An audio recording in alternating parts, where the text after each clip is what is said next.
Hi everyone, welcome to all of you. इस video से हम जेनेटिक्स स्टार्ट कर रहे हैं। आज के वीडियो में हम जनरल इंट्रोडक्शन और कुछ टर्म्स देखेंगे। आगे आने वाले वीडियो में अलग अलग टॉपिक को डिस्कस किया जाएगा। ठीक है, तो देखते हैं जेनेटिक्स क्या है। तो जेनेटिक्स बायोलॉजी का ब्रांच है जिसमें हम लोग जीन अपने आप को कैसे एक्सप्रेस कर रहे हैं, उसका क्या मैकेनिज्म है, हेरिडिटी क्या होता है, हेरिडिटरी कैरेक्टर्स क्या होते हैं, वेरिएशंस क्या होते हैं, इन सब की स्टडी करते हैं। ठीक है, तो वो ब्रांच जिसमें हम लोग इन सब चीजों की, जीन की, हेरिडिटी की और hereditary character, genetic variation, gene अपने आप को कैसे एक्सप्रेस कर रहा है, इनका स्टडी करते हैं, उस ब्रांच को हम लोग बोलते हैं जेनेटिक्स। ठीक है, तो genetics is a branch of biology that studies gene, heredity and genetic variation in living organism, focusing on trait inheritance and molecular mechanism of gene expression. ठीक है, तो जेनेटिक्स बायोलॉजी का ब्रांच है जिसमें हम लोग gene expression, hereditary character, genetic variation का study करते हैं। ठीक है, the term genetics was first introduced by William Bateson. ये जो टर्म था किसने दिया था? विलियम बेटसन ने दिया था फर्स्ट टाइम जेनेटिक्स टर्म। ठीक, इसके बाद में है हेरिडिटी। तो हेरिडिटी क्या है? प्रोसेस है। ठीक है, हेरिडिटी प्रोसेस है जिसके थ्रू जो हेरिडिटरी कैरेक्टर्स होते हैं वो पेरेंट्स से ऑफस्प्रिंग में पास होते हैं। ठीक है, तो heredity is the process by which genetic traits and characteristics are passed from parents to offspring through genes. ठीक है, जीन के थ्रू जो हेरिडिटरी कैरेक्टर्स होते हैं वो पेरेंट्स से ऑफस्प्रिंग में पास होते हैं। ठीक है, आगे है वेरिएशन। ठीक है, तो वेरिएशन क्या होता है? किसी पॉपुलेशन में बहुत सारे इंडिविजुअल्स होते हैं, उन इंडिविजुअल्स के बीच में जो डिफरेंस होता है, ठीक है, सभी इंडिविजुअल्स एक दूसरे से अलग होते हैं। तो ये जो डिफरेंस होता है, इसी डिफरेंस को हम लोग क्या बोलते हैं? वेरिएशन बोलते हैं। ठीक है, क्या बोलते हैं? वेरिएशन। और ये जो वेरिएशन होता है ये जेनेटिक और इन्वायरमेंटल फैक्टर के कारण अराइज होता है। ठीक है, और ये बायोडाइवर्सिटी या डाइवर्सिटी में, स्पीसीज के डाइवर्सिटी में कंट्रीब्यूट करता है। ठीक है, तो variation refers to the differences in genetic trait among individuals within a population. ठीक है, तो ये वेरिएशन क्या है? ये डिफरेंस है। ठीक है, इंडिविजुअल्स में क्या है? डिफरेंसेस है। ठीक है, और ये डिफरेंस अराइज क्यों होता है? तो differences arise due to genetic and environmental factor. ठीक है, जेनेटिक और इन्वायरमेंटल फैक्टर जो होता है वो मिल करके डिफरेंसेस क्रिएट करते हैं, और ये जो डिफरेंसेस होते हैं इन्हीं को हम लोग बोलते हैं वेरिएशन। और लंबे समय में ये जो वेरिएशन, छोटे छोटे वेरिएशन होते हैं, वो बड़े वेरिएशन में कन्वर्ट जब होते हैं तो नए स्पीसीज बन जाते हैं। ठीक है, स्पेसिएशन होता है। तो अगला है contribute to diversity in species, यानी ये जो वेरिएशन है यह स्पीसीज डाइवर्सिटी में कंट्रीब्यूट करता है। ठीक है, नए स्पीसीज बन जाते हैं लंबे समय में इन्हीं वेरिएशंस के कारण। ठीक है, अब जेनेटिक्स, ये जो ब्रांच है या जो जेनेटिक्स है, इसको हम लोग तीन कैटेगरी में कैटेगराइज करके स्टडी करते हैं। ठीक है, क्लासिकल जेनेटिक्स, इसमें आपका हो जाएगा क्लासिकल जेनेटिक्स, मॉलिक्यूलर जेनेटिक्स और एवोल्यूशनरी जेनेटिक्स। ठीक है, थर्ड आपका क्या हो जाएगा? Evolutionary genetics. ठीक है, तो पहले हम लोग देखेंगे क्लासिकल जेनेटिक्स। तो क्लासिकल जेनेटिक्स को मेंडेलियन जेनेटिक्स भी बोलते हैं।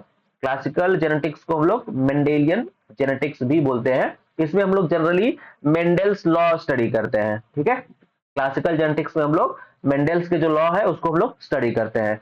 Focuses on how traits are inherited based on Mendel law. ठीक है, इनहेरिटेंस के लिए या हेरिडिटी कैसे होती है, या ट्रेट्स एक जनरेशन से दूसरे जनरेशन में कैसे पास होते हैं, उसके लिए मेंडल ने जो लॉ दिया है उनकी स्टडी हम लोग क्लासिकल जेनेटिक्स में करते हैं। ठीक है, और क्या करते हैं? Study dominant and recessive alleles, Punnett square and genetic crosses. ठीक है, इन सब की स्टडी हम लोग क्लासिकल जेनेटिक्स में करते हैं। मॉलिक्यूलर जेनेटिक्स में हम लोग क्या करते हैं? मॉलिक्यूल लेवल पे हम लोग स्टडी करते हैं। डीएनए का स्ट्रक्चर देखेंगे, आरएनए का स्ट्रक्चर देखेंगे, जीन का स्ट्रक्चर देखेंगे, जीन का रेगुलेशन कैसे हो रहा है, जीन अपने अपना फंक्शन कैसे परफॉर्म कर रहा है, ये सब हम लोग स्टडी किस में करेंगे? मॉलिक्यूलर जेनेटिक्स में करेंगे। ठीक है, study the structure, function and regulation of gene at molecular level. ठीक है, इन्वॉल्व टेक्निक, बहुत सारी टेक्निक हम लोग इसमें देखेंगे। डीएनए सीक्वेंसिंग है, पीसीआर है, ठीक है, जीन क्लोनिंग है, ये सब आपका मॉलिक्यूलर जेनेटिक्स में आएगा। Focuses on structure and function of DNA, RNA and protein, इसमें हम लोग ये भी देखेंगे डीएनए का स्ट्रक्चर, आरएनए का स्ट्रक्चर, प्रोटीन कौन सा बन रहा है, किस जीन से कौन सा प्रोटीन बन रहा है, कैसे बन रहा है ना। एग्जामिन एग्जामिन्स जीन एक्सप्रेशन, यानी कोई जीन कौन सा प्रोटीन बना रहा है, कैसे अपने आप को एक्सप्रेस कर रहा है, म्यूटेशन कोई चेंज हो रहा है डीएनए सीक्वेंस में, तो म्यूटेशन कैसे हो रहा है, gene regulation to understand how traits develop and change, यानी मॉलिक्यूल लेवल पे जो भी स्टडी होगी डीएनए आरएनए का स्ट्रक्चर, जीन का स्ट्रक्चर, फंक्शन, रेगुलेशन, ये सब आपका किस में आ जाएगा, मॉलिक्यूलर जेनेटिक्स में आ जाएगा। ठीक है, इसके बाद में आपका है एवोल्यूशनरी जेनेटिक्स। इसमें हम लोग एवोल्यूशन को जेनेटिक्स सब लेकर के स्टडी करेंगे। Evolutionary genetics is the branch of genetics that study how genetic variation and mutation contribute to evolution of species over time. ठीक है, ये जो अभी पर हम लोगों ने देखा था वेरिएशन, तो ये जो जेनेटिक वेरिएशन होता है दो इंडिविजुअल्स के बीच में छोटा छोटा जेनेटिक वेरिएशन होता है, इवन पेरेंट्स और ऑफस्प्रिंग के बीच में भी जेनेटिक वेरिएशन होता है। तो ये जो वेरिएशन होता है या जो म्यूटेशन होता है, यह म्यूटेशन लंबे समय में कैसे नए स्पीसीज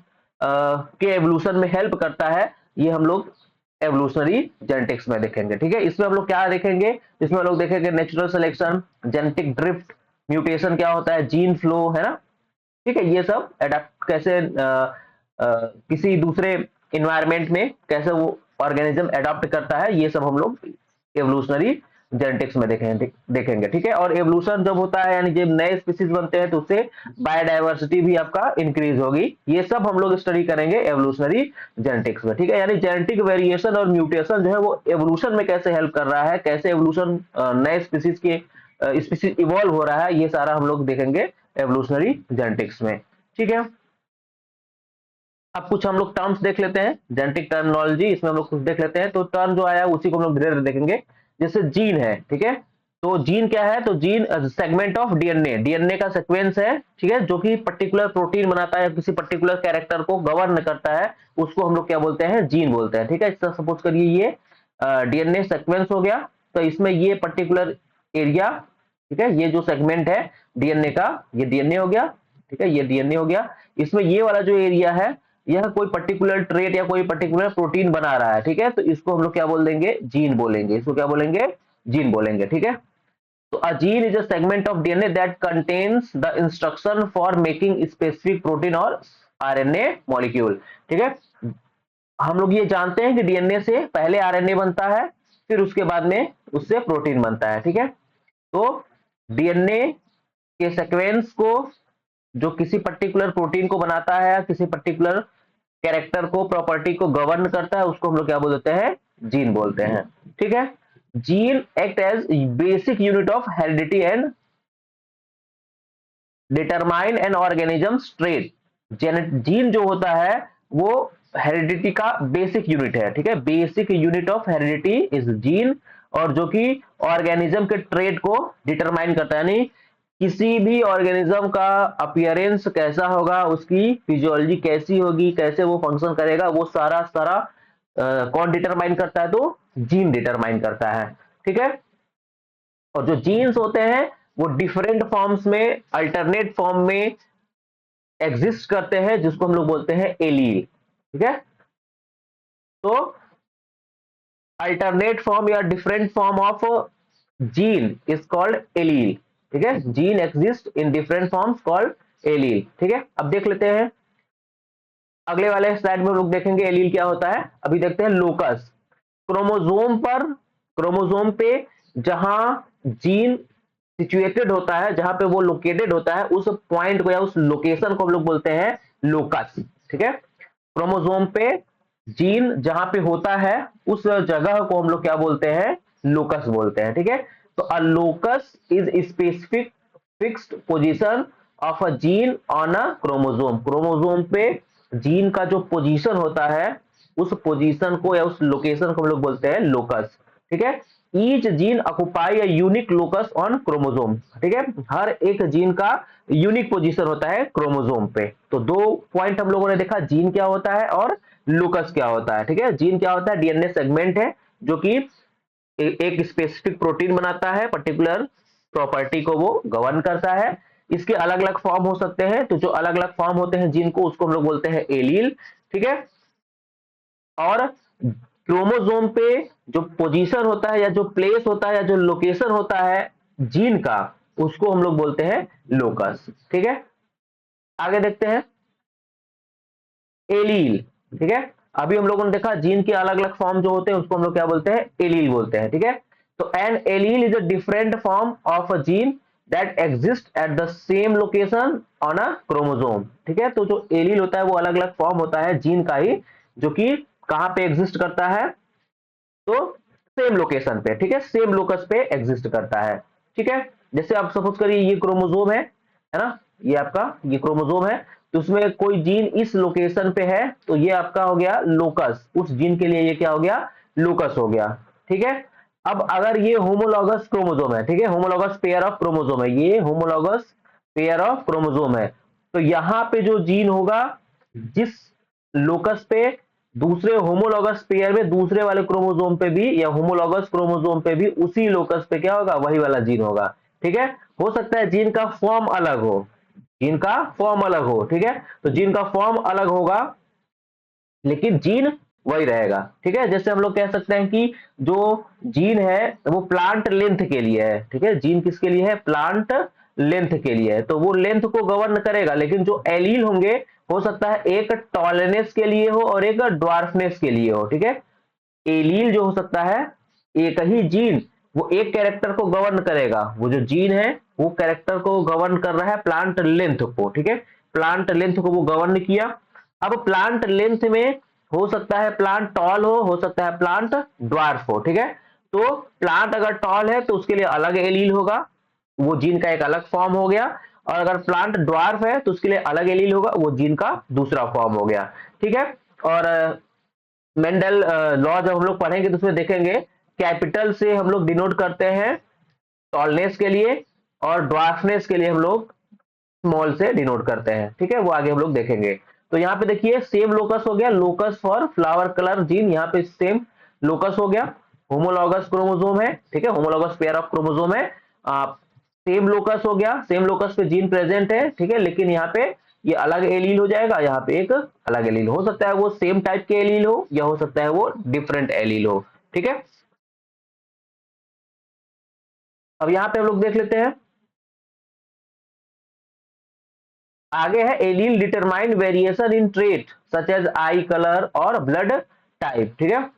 तो जो वेरिएशंस होते हैं वो एलील के थ्रू होते हैं। अब यहाँ पे हम लोग देख लेते हैं डोमिनेंट एलील है, रेसेसिव एलील है, को डोमिनेंट एलील है, इनकम्प्लीट डोमिनेंट, ठीक है, इनकम्प्लीट डोमिनेंस है, ये हम लोग डिटेल में भी पढ़ेंगे। तो देख लेते हैं डोमिनेंट एलील, ऐसे एलील जो अकेले हो चाहे पेयर में हो, वो अपना कैरेक्टर अगर दिखा रहे हैं, अपने कैरेक्टर को एक्सप्रेस कर रहे हैं, तो उसको बोलेंगे डोमिनेंट, ठीक है। वो सिंगल एलील हो चाहे वो पेयर में हो, तो भी अपना अगर कैरेक्टर वो क्या कर रहे हैं, शो कर रहे हैं, तो उसको हम लोग बोलेंगे डोमिनेंट एलील। और रेसेसिव एलील क्या होता है, तो रेसेसिव एलील के केस में क्या होगा कि जब वो अकेले होगा, ठीक है, डोमिनेंट के साथ होगा तो वो कैरेक्टर शो नहीं करेगा, लेकिन अगर वो सेपरेट है, ठीक है, सिंगल फॉर्म में है या रेसेसिव फॉर्म में है, तो वो अपना कैरेक्टर एक्सप्रेस करेगा, ठीक है। यहां देखिए dominant express it's trait even only one copy is present, एक कॉपी प्रेजेंट है तब, इसे हम लोग कैपिटल से, डोमिनेंट के लिए कैपिटल से डिनोट करते हैं, तो कैपिटल ए स्मॉल ए या कैपिटल ए दोनों कंडीशन में एक कॉपी यहाँ पे है और यहाँ पे दोनों कॉपी है, ठीक है। तो एक कॉपी भी उसका क्या है, काफी है कि वो अपना ट्रेट दिखाएगा, ठीक है, क्योंकि ये डोमिनेंट एलील है, ठीक है। रेसेसिव में क्या होगा, अगर स्मॉल ए और कैपिटल ए स्मॉल ए है, तो जब दोनों कॉपी उसका रेसेसिव होगा, ठीक है, दोनों कॉपी इसका रेसेसिव वाला होगा, तब ये अपना कैरेक्टर शो करेगा, एक्सप्रेस करेगा, लेकिन इस फॉर्म में अपना कैरेक्टर एक्सप्रेस नहीं करेगा, ठीक है। तो रेसेसिव एलील जो होता है, recessive expresses its trait only when two copies are present, ठीक है, सिंगल कॉपी प्रेजेंट है और अगर वो अपना कैरेक्टर शो कर दे रहा है, एक्सप्रेस कर दे रहा है, तो डोमिनेंट है, और अगर अपना कैरेक्टर शो करने के लिए, एक्सप्रेस करने के लिए अगर दोनों कॉपी का आवश्यकता पड़ रहा है, तो वो आपका रेसेसिव एलील होगा, ठीक है। आगे है कोडोमिनेंट, दो एलील हैं और दोनों अपना एक्सप्रेस कर रहे हैं, अपना कैरेक्टर एक्सप्रेस कर रहे हैं, इक्वली कर रहे हैं, तब उसको हम लोग बोलेंगे कोडोमिनेंट, मतलब कोई भी डोमिनेंट नहीं है, दोनों अपना अपना कैरेक्टर एक्सप्रेस कर रहे हैं, अपना ट्रेट एक्सप्रेस कर रहे हैं, ठीक है। Both alleles are equally expressed in the phenotype, ठीक है। ए बी ब्लड टाइप जो होता है, ब्लड ग्रुपिंग जो होती है, वो कोडोमिनेंस शो करता है। इसमें जो एलील्स होते हैं वो अपना अपना कैरेक्टर इक्वली शो करते हैं, ठीक है, ट्रेट इक्वली शो करते हैं। आगे है इनकम्प्लीट डोमिनेंस, इसमें ब्लेंडिंग हो जाती है। इनकम्प्लीट डोमिनेंस में क्या हो जाएगा, ब्लेंडिंग होगा। दो एलील्स जब एक साथ आएंगे तो वो अपना अपना कैरेक्टर छोड़ के कोई तीसरा कैरेक्टर शो करने लगेंगे, ठीक है। तो इस तरीके की जो ब्लेंडिंग होती है उसको बोलते हैं इनकम्प्लीट डोमिनेंस, ठीक है। जैसे red and white flower producing pink flower, आगे हम लोग इनकम्प्लीट डोमिनेंस देखेंगे भी, ठीक है। तो उसमें रेड फ्लावर वाला प्लांट है और व्हाइट वाला प्लांट है, व्हाइट फ्लावर वाला प्लांट, उसमें हम लोगों ने क्रॉस कराया तो पिंक कलर का मिल गया, ठीक है। क्या मिल गया, पिंक कलर का फ्लावर मिल गया, ठीक है। तो इसमें क्या हुआ, कोई एक एलील अपना कैरेक्टर या ट्रेट शो नहीं किया, दोनों का मिक्स होकर के एक बीच का कोई कैरेक्टर आ गया, ठीक है। तो इसमें कैरेक्टर्स की क्या हो गई या ट्रेड्स की क्या हुई, ब्लेंडिंग हो गई, ठीक है, मिक्सिंग एक तरीके से कह सकते हो गया। तो इस तरीके का जो कंडीशन होता है उसको हम लोग बोलते हैं इनकम्प्लीट डोमिनेंस, ठीक है। तो एलील्स क्या होते हैं, जीन के ही अलग अलग फॉर्म होते हैं। जैसे कोई जीन है वो अगर प्लांट के लेंथ को गवर्न कर रहा है, ये जीन है, ये प्लांट के लेंथ को गवर्न कर रहा है, तो लेंथ टॉल भी हो सकता है और ड्वार्फ भी हो सकता है, ठीक है। तो टॉलनेस के लिए अलग एलील होगा, टॉलनेस के लिए अलग हो गया एलील, और ड्वार्फनेस के लिए क्या हो गया, अलग एलील, ठीक है। जीन वही है लेकिन उसका अलग अलग फॉर्म हो गया। एक फॉर्म टॉलनेस बता रहा है या टॉलनेस को गवर्न कर रहा है और दूसरा वाला ड्वार्फनेस को गवर्न कर रहा है, ठीक है। तो जीन के अलग अलग फॉर्म जो है उसको हम लोग बोलते हैं एलील, ठीक है। अब इस एलील के केस में ये हो सकता है कि एक एलील ऐसा है जो कि सिंगल कॉपी होने पर भी अपना कैरेक्टर या अपना इंप्रेशन छोड़ दे रहा है या अपने को एक्सप्रेस कर दे रहा है, तो वो हो जाएगा आपका डोमिनेंट। और जिसको एक्सप्रेस करने के लिए दोनों कॉपी का आवश्यकता पड़ रहा है, जरूरत पड़ रहा है, तो वो आपका हो जाएगा रेसेसिव, ठीक है। और अगर दोनों साथ साथ रह के भी दोनों इक्वली अपना कैरेक्टर या अपने को एक्सप्रेस कर रहे हैं तो कोडोमिनेंट हो जाएगा। और इनकम्प्लीट डोमिनेंस में क्या हो जाएगा, ब्लेंडिंग हो जाएगी, दोनों के कैरेक्टर के बीच का कोई कैरेक्टर आ जाएगा, ठीक है। तो ये हो गया एलील। अब इसके बाद में है जीनोटाइप, ठीक है। जीनोटाइप क्या होता है, तो वो जेनेटिक मेकअप होता है। Genotype is the genetic makeup of an organism representing the combination of alleles inherited from both parents, ठीक है। दो पेरेंट है, दोनों पेरेंट्स में गैमिट का फॉर्मेशन होगा, ठीक है, गैमिट्स में एलील्स होंगे। तो दोनों पेरेंट से जो एलील है या जो गैमेट से जो एलील मिल रहा है उस एलील का क्या कॉम्बिनेशन है, क्या जेनेटिक मेकअप है, वो होता है जीनोटाइप, ठीक है। जैसे ए, ठीक है, capital A capital A capital A small A small A small A, तो ये जो बता रहा है ये आपका जीनोटाइप है, ठीक है। उसका जेनेटिक कॉम्बिनेशन क्या है, जेनेटिक मेकअप क्या है ऑर्गेनिज्म का, वो जीनोटाइप होता है। और दूसरा आपका हो जाएगा फिनोटाइप, बाहर से कैसा दिख रहा है, फिजिकल अपीयरेंस कैसा उसका, ठीक है, फिजिकल अपीयरेंस कैसा है, वो होता है phenotype. Phenotype is the observable physical character, बाहर से कैसा दिख रहा है वो होता है फिनोटाइप। जैसे आई कलर हो गया, हाइट हो गया, है ना, तो ये आपका क्या हो जाएगा, फिनोटाइप हो जाएगा, ठीक है। इसके बाद में है होमोजाइगस और हेट्रोजाइगस। अगर किसी इंडिविजुअल में, ऑर्गेनिज्म में, ठीक है, अगर सेम टाइप का एलील है तो वो होता है होमोजाइगस, और डिफरेंट टाइप के एलील हो गए तो वो हो जाएगा हेट्रोजाइगस, ठीक है। An organism is homozygous for a gene when it has two identical allele, दोनों एलील सेम टाइप के हैं तो वो क्या हो जाएगा, specific locus on a chromosome, chromosome के स्पेसिफिक लोकस पे अगर दोनों एलील क्या है, सेम है, ठीक है, तो वो आपका हो जाएगा होमोजाइगस, ठीक है। कैपिटल ए स्मॉल ए, और दोनों अगर अलग अलग है तो वो हो जाएगा हेटेरोजाइगस, कैपिटल ए और स्मॉल ए जो है ये दोनों अलग अलग एलील हो गए, तो ये कंडीशन क्या होगा, उस ऑर्गेनिज्म को हम लोग बोल देंगे हेटेरोजाइगस, ठीक है। तो होमोजाइगस और हेटेरोजाइगस, जीनोटाइप और फिनोटाइप, ठीक। यहाँ पे हम लोग स्ट्रक्चर्स देख लेते हैं। तो सपोज करिए यहाँ पे क्रोमोसोम्स है, ठीक है, ये क्रोमोसोम का पेयर है ना, होमोलोगस पेयर है, होमोलोगस पेयर है, ये होमोलोगस पेयर है, ठीक है। इसमें क्या है कि ये एक लोकस हो गया, ये लोकस हो गया, ठीक है। और दोनों ये जो लोकस है इस लोकस पे यहाँ पे जो एलील है वही वाला एलील यहाँ पे भी है, ठीक है। तो सेम टाइप के एलील हो गए, सेम लोकस पे सेम टाइप का एलील हो गया, ठीक है। तो ये आपका क्या हो जाएगा, होमोजाइगस होगा। कौन सा हो जाएगा, होमोजाइगस हो गया। ठीक है, यहाँ पे भी आप देखिए, यहाँ पे भी एलील स्मॉल बी है, एलील स्मॉल बी है, तो सेम लोकस पे सेम टाइप का क्या हो गया, एलील हो गया। ठीक है, आइडेंटिकल एलील हो गया, तो ये आपका क्या हो जाएगा, होमोजाइगस। ठीक है, और अगर यही अलग हो गया, यहाँ पे देखिए लोकस सेम है, ठीक है, और यहाँ पे एलील जो है, यहाँ पे कैपिटल बी, यहाँ पे स्मॉल बी हो गया, अलग अलग कैरेक्टर के लिए हो गया, तो ये आपका कंडीशन कौन सा हो गया, इन दोनों केस में कौन सा कंडीशन हो जाएगा, हेटेरोजाइगस। तो ऑर्गेनिज्म में जैसे कि जब भी होती है तो पेयरिंग होती है ना, होमोलोगस पेयर ऑर्गेनिज्म जो होता है उसमें क्रोमोसोम जो होते हैं वो पेयर में होते हैं, क्रोमोसोम पेयर में होते हैं। ठीक है, तो इस लोकस पे अगर कोई जीन है, ठीक है, तो दूसरे जो होमोलोगस पेयर है उसी लोकस पे उसी जीन का एलील होगा। ठीक है, तो यहाँ पे ये लोकस हो गया, ये लोकस हो गया। ठीक है, अब जब पेयर होने के बाद यानी पेयरिंग जब हो गई तो यहाँ पे जो जीन है वही जीन यहाँ पे भी होगा, लेकिन एलील हो सकता है अलग फॉर्म का हो जाए। यहाँ पे ये टॉलनेस के लिए था, ये भी टॉलनेस के लिए है, लेकिन दूसरे कंडीशन में क्या हुआ, एक और कंडीशन बना उस तरीके का।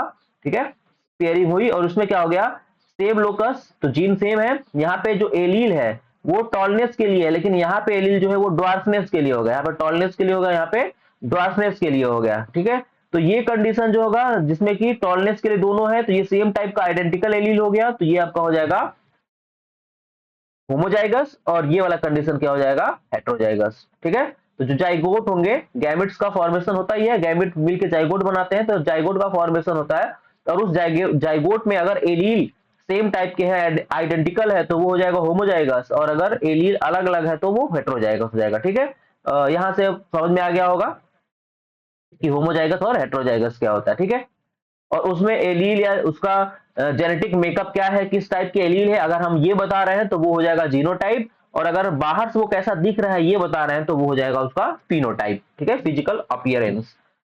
आगे कुछ और टर्म्स है, P generation, F1 generation, F2 generation. Simple है, पी जनरेशन मतलब पेरेंटल जनरेशन होगा, पेरेंटल जनरेशन मतलब जहां से हम लोग मेटिंग शुरू किए, क्रॉसिंग जहां पे शुरू किए हैं हम लोग। ठीक है, क्रॉस जहां से करवाना शुरू किए हैं, जैसे ये आपका पेरेंटल जनरेशन हो गया। फर्स्ट टाइम हमने एक फ्लावर यहाँ से प्लांट लिया, एक प्लांट लिया, और उसको हम लोगों ने एक को मेल और फीमेल मार करके क्रॉस करा दिया। ठीक है, इनके बीच में क्रॉस हुआ, तो ये पेरेंटल जनरेशन होगा। अब इससे जो इंडिविजुअल्स होंगे, जो ऑफस्प्रिंग होंगे, वो F1 जनरेशन हो जाएगा। ठीक है, इनमें क्रॉस हुआ, इनमें क्रॉस हुआ, और इससे जो भी ऑफस्प्रिंग हुआ, इस ऑफस्प्रिंग को हम लोग क्या बोल देंगे, ये F1 जनरेशन हो गया। ये क्या हो गया, F1 जनरेशन हो गया। ठीक है, अब F1 जनरेशन में जो इंडिविजुअल्स होंगे, ये मान लीजिए दो इंडिविजुअल्स में से हमने एक को मेल और एक को फीमेल माना, और मान करके इनके बीच में फिर से क्रॉस करा दिया। तो क्रॉस कराने के बाद, मेटिंग कराने के बाद, उसके बाद जो ऑफस्प्रिंग मिलेंगे वो F2 जनरेशन हो जाएगा। ठीक है, ये F1 जनरेशन हमने यहां से लिया, दो प्लांट को लेकर के F1 जनरेशन के जो प्लांट थे उनके बीच में हम लोगों ने क्रॉस कराया, तो हमको उसके बाद जो इंडिविजुअल मिले हैं उसको हम लोग क्या बोलेंगे, F2 जनरेशन। ठीक है, तो पेरेंटल जनरेशन, पेरेंटल जनरेशन, इससे जो इंडिविजुअल मिला ये P हो गया, इससे जो इंडिविजुअल मिला ये आपका F1 हो जाएगा। F1 में जो इंडिविजुअल्स होंगे, F1 में जो इंडिविजुअल्स होंगे उनको अगर हम लोग क्रॉस कराएंगे, उनके बीच में क्रॉस होगा, और फिर उससे जो इंडिविजुअल्स मिलेंगे वो आपका हो जाएगा F2 जनरेशन। ठीक है, तो पेरेंटल से F1 मिला, और F1 में जो इंडिविजुअल्स है उनके बीच में क्रॉस कराया, तो जो इंडिविजुअल्स मिलेंगे वो F2 जनरेशन हो जाएगा। ठीक है, तो P, F1 और F2 generation.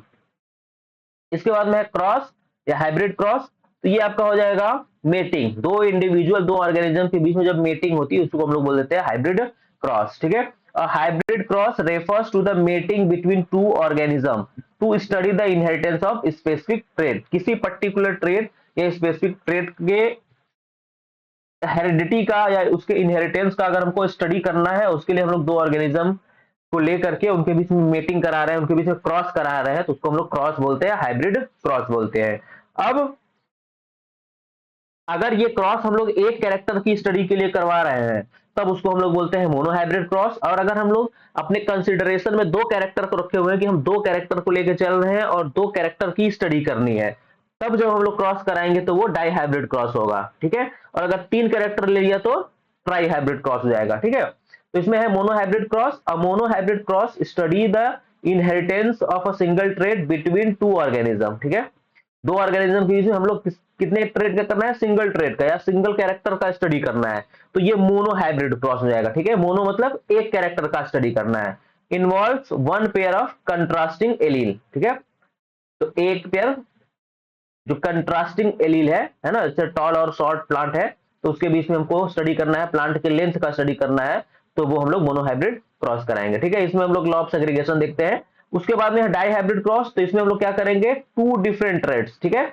Study the inheritance of two different traits, यानी दो कैरेक्टर को अगर कंसिडर करके हमको क्रॉस कराना है, दो कैरेक्टर का स्टडी करना है, उसके लिए हम क्रॉस करा रहे हैं, तो वो आपका डाई हाइब्रिड क्रॉस हो जाएगा। ठीक है, involves two pair of contrasting alleles. ठीक है, इसमें क्या होगा, एलील का जो पेयर होगा वो दो पेयर होगा। ठीक है, इसमें आपका आ जाएगा लॉ ऑफ इंडिपेंडेंट असॉर्टमेंट। ठीक है, मेंडल का। अब आगे है बैक क्रॉस। ठीक है, बैक क्रॉस, और उसके बाद हम लोग देखेंगे टेस्ट क्रॉस। ठीक है, बैक क्रॉस क्या होता है, जैसे सपोज करिए पेरेंट है। ठीक है, हमने पेरेंट मान लिया, एक डोमिनेंट करके मान लिया हम लोगों ने, या कोई भी पेरेंट था, एक तो टॉल प्लांट हम लोगों ने माना।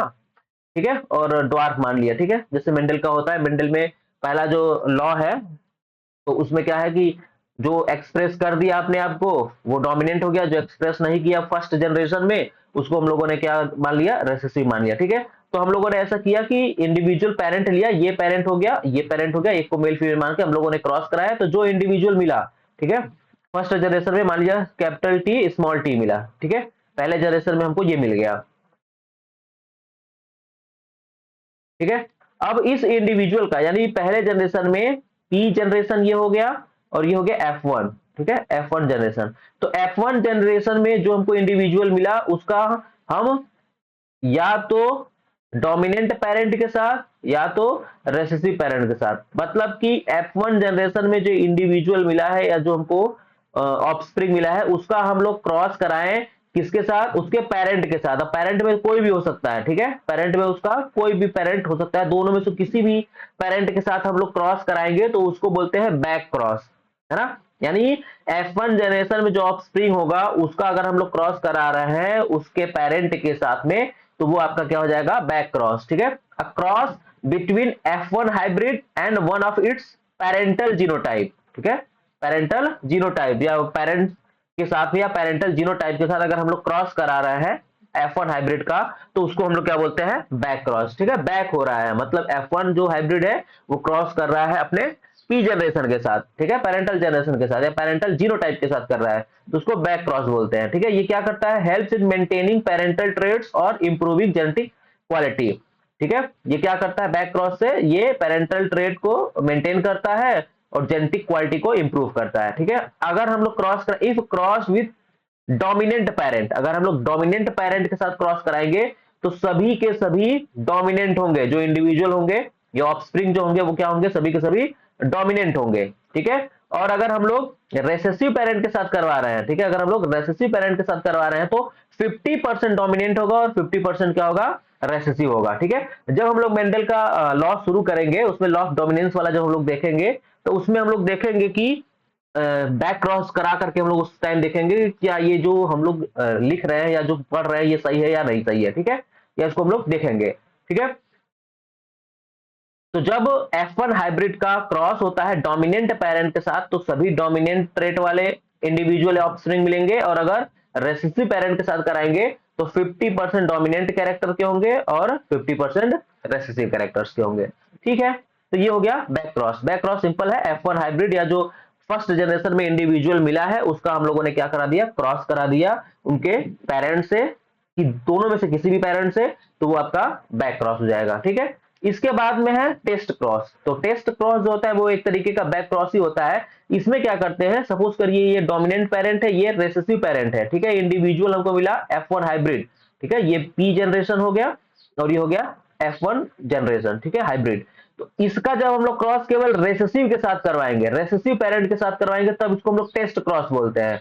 तो इसको क्या बोलेंगे, टेस्ट क्रॉस। यानी टेस्ट क्रॉस भी क्या है, बैक क्रॉस ही है। बैक क्रॉस में हम लोग किसी भी पेरेंट से करवा लेते हैं, चाहे डोमिनेंट हो चाहे रेसेसिव, लेकिन पर्टिकुलरली या स्पेसिफिकली जब हम लोग F1 जनरेशन में जो ऑफस्प्रिंग मिला है, उसका क्रॉस जब हम लोग रेसेसिव पेरेंट के साथ करवाएंगे, तब उसको हम लोग टेस्ट क्रॉस बोलेंगे। ठीक है, तो टेस्ट क्रॉस क्या है, a cross between an individual with an unknown genotype and a homozygous recessive individual. ठीक है, टेस्ट क्रॉस है, टेस्ट करने के लिए होता है। ठीक है, तो कोई अननोन जीनोटाइप है और या हमने क्रॉस करवा दिया है और हमको इसका जीनोटाइप नहीं पता है, हमने क्रॉस कराया और इसका हमको जीनोटाइप नहीं पता है, तो हम क्या करेंगे, टेस्ट करेंगे रेसेसिव पेरेंट के साथ। ठीक है, तो जब ये क्रॉस होगा तो इसको हम लोग बोलेंगे टेस्ट क्रॉस। ठीक है, used to determine whether unknown genotype is homozygous, dominant और हेटेरोजाइगस। ठीक है, होमोजाइगस है कि हेटेरोजाइगस है, तो ये हम लोग को याद रखना है कि जब रेसेसिव पेरेंट के साथ हम लोग क्रॉस कराते हैं, है ना, रेसेसिव पेरेंट के साथ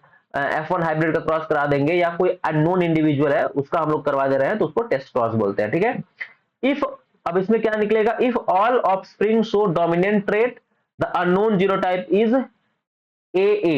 ठीक है, अगर सभी के डोमिनेंट है, सभी ऑफस्प्रिंग जो है वो डोमिनेंट है, तो इसका मतलब जो हम लोग, हमारे पास जो अननोन जीनोटाइप है वो डोमिनेंट वाला है। ठीक है, और अगर 50% offspring show the recessive trait, तो वो आपका हो जाएगा हेटेरोजाइगस। ठीक है ना, अगर सभी के सभी डोमिनेंट ट्रेट वाले हमको मिल रहे हैं तो वो आपका क्या हो जाएगा, वो आपका हो जाएगा होमोजाइगस कंडीशन। ठीक है, और अगर 50% ऑफस्प्रिंग हमको क्या मिल जा रहा है, रेसेसिव ट्रेट का मिल जा रहा है, तो इसका मतलब जो अननोन जीनोटाइप है वो कौन सा कंडीशन का है, हेटेरोजाइगस कंडीशन का है। ठीक है, यानी जो इंडिविजुअल हमको यहाँ पे मिला है, जो इंडिविजुअल हमको मिला है, अगर हमको पता करना है कि ये इसका जीनोटाइप क्या है, तो इसके लिए हम लोग किसके साथ क्रॉस कराएंगे, तो हम लोग कराएंगे रेसेसिव पेरेंट के साथ। ठीक है, रेसेसिव पेरेंट के साथ कराएंगे, और इसमें क्या होगा कि अगर सभी के सभी डोमिनेंट है तो हम समझेंगे कि हाँ ये जो इंडिविजुअल है वो होमोजाइगस कंडीशन में है, और अगर 50% रेसेसिव मिल गया तो इसका मतलब वो इंडिविजुअल हेटेरोजाइगस कंडीशन में है। ठीक है, आगे भी हम लोग इसको फिर से देख लेंगे अगले, जब हम लोग मेंडल्स लॉ शुरू करेंगे तो बैक क्रॉस हो गया, टेस्ट क्रॉस हो गया, इसके बाद में कुछ और टर्म्स है, पॉलीजेनिक इनहेरिटेंस। ठीक है, अ trait controlled by multiple gene. ठीक है, कोई एक कैरेक्टर है, उस कैरेक्टर को कई जीन अगर कंट्रोल कर रहे हैं, ठीक है, तो उस कंडीशन में उस इनहेरिटेंस को हम लोग क्या बोलेंगे, पॉलीजेनिक इनहेरिटेंस। ठीक है, अब trait controlled by multiple gene, यानी कोई एक पर्टिकुलर कैरेक्टर है, उस कैरेक्टर को या प्रॉपर्टी को या ट्रेट को कई सारे जीन कंट्रोल कर रहे हैं, तो उसको क्या हम लोग बोलेंगे, पॉलीजेनिक इनहेरिटेंस। ठीक है, वो जो इनहेरिटेंस होगा उसको बोलेंगे पॉलीजेनिक इनहेरिटेंस। ठीक है, यानी ये आपका हो गया ट्रेट। ठीक है, और इसमें कई सारे जीन जो है इस ट्रेट को गवर्न कर रहे हैं, तो ये आपका हो जाएगा पॉलीजेनिक इनहेरिटेंस। ठीक है, इसके बाद में है प्लियोट्रॉपी। प्लियोट्रॉपी में क्या होगा कि एक जीन है, ठीक है, एक जीन है और ये कई कैरेक्टर को क्या कर रहा है, गवर्न करना। एक जीन है और कई ट्रेट को, T1 T2 T3 है ना, ये सब ट्रेट है, और इन सभी ट्रेट को कोई एक जीन क्या कर रहा है, गवर्न कर रहा है, तो ये आपका प्लियोट्रॉपी होगा। तो प्लियोट्रॉपी क्या है, a single gene affecting multiple traits. ठीक है, बहुत सारे ट्रेट को अगर अफेक्ट कर रहा है, गवर्न करना है, तो वो आपका हो जाएगा प्लियोट्रॉपी। ठीक है, इसके बाद में ईपीस्टेसिस। ईपीस्टेसिस में कोई एक जीन जो है दूसरे जीन के इफेक्ट को क्या कर रहा है, सप्रेस कर दे रहा है। ठीक है, तो इसको हम लोग बोलेंगे ईपीस्टेसिस। जैसे सपोज करिए ये क्रोमोसोम है, ठीक है, इसमें इस लोकस पे एक जीन है और इस लोकस पे भी एक जीन है। ठीक है, तो क्या हुआ कि ये वाला जो जीन है, ये जीन क्या कर रहा है, इसके इफेक्ट को सप्रेस कर दे रहा है ना। मान लीजिए ये ए जीवन ए हो गया और ये बी जीन हो गया, ये ए जीन है और ये बी जीन, तो ये क्या किया कि ए वाला जो जीन है ये क्या किया, इसके सप्रेस कर दिया, इस जीन के अफेक्ट को या प्रभाव को ये क्या किया, सप्रेस कर दिया, इफेक्ट को सप्रेस कर दिया। तो इस फेनामेना को हम लोग बोलेंगे एपिस्टेसिस, मतलब एक जीन दूसरे जीन के प्रभाव को क्या कर दे रहा है, दबा दे रहा है, सप्रेस कर दे रहा है, तो उसको हम लोग क्या बोलेंगे, एपिस्टेसिस। ठीक है, आगे है क्रॉसिंग ओवर। तो क्रॉसिंग ओवर क्या होता है, exchange of genetic material between homologous chromosome. Meiosis के समय होमोलॉगस क्रोमोसोम्स होते हैं, उसमें जेनेटिक मटेरियल का जो एक्सचेंज होता है उसी को क्रॉसिंग ओवर बोलते हैं। आगे है genome, the complete set of DNA in an organism. किसी एक ऑर्गेनिज्म में जो डीएनए का कंप्लीट सेट होता है उसको हम लोग जीनोम बोलते हैं। आगे फिर उसके बाद epigenetics, study of change in gene expression that do not alter DNA. ठीक है, study of changes in gene expression, gene expression में चेंज हो जाएगा लेकिन वो डीएनए सीक्वेंस को अल्टर नहीं करेगा, तो उसको हम लोग बोलेंगे ईपी जेनेटिक्स। इसको हम लोग और डिटेल में अभी देखेंगे, एक अलग से वीडियो बनेगा उसमें हम लोग देखेंगे। ठीक है, ईपी जेनेटिक्स क्या होता है, तो study of changes in gene expression that do not alter DNA sequence. ठीक है, तो ये रहा आज का वीडियो जिसमें हम लोगों ने जेनेटिक्स क्या होता है, फिर उसके बाद हेरिडिटी वेरिएशन क्या होते हैं और कुछ टर्म्स को हम लोगों ने देख लिया। ठीक है, तो आज के वीडियो में हम लोग इतना ही करेंगे, फिर अगले वीडियो से हम लोग मेंडल्स लॉ स्टार्ट करेंगे। ठीक है, थैंक यू।